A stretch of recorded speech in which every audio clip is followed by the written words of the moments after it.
देखियो ये दूगो कटहर डाललों हैं तो एक अहाँ सब्जियो बना सके छी, अचारो बना सके छी। तो हम दुनू के सह करब, एगो के सब्जी बनाएब, एगो के अचार बना रहल छी। देखियो ये कटहर जे देखा देलहुँ दुनू से काटि रहल छी। कनी हाथ में ने एना के करू तेल खाली लगा ले जे लस्सा नहीं लागत काटे घड़ी में।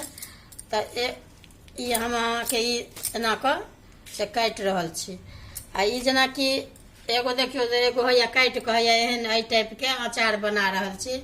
छील के अहाँ ने से ई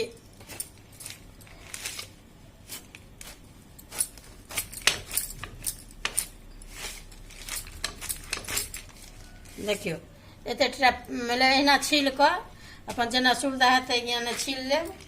आ अचार एते दिन टाटा पीस खाली एते पातर पातर पीस रह देबै अचार के। जेना सब्जी ओहिना बनबै छियै अचारो के एहिना रहै छै।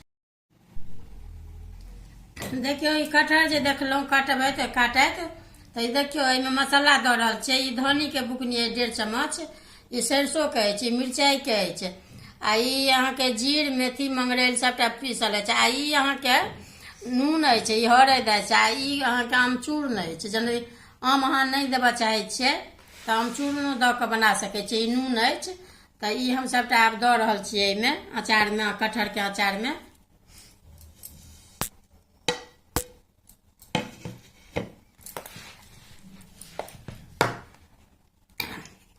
संगे संगे तेल अहाँके करू के तेल सेहो दऽ रहल छियै।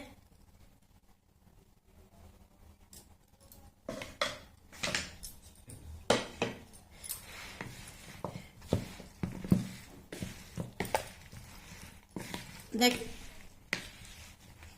ई सबटा दऽ कऽ अहाँके मिला दियौ। आ एक सप्ताह रौद में लगा कऽ बुइयाँ में राखि कऽ अपन सालो भरि खाइत रहू। बनि कऽ अहाँके तैयार भऽ गेल ई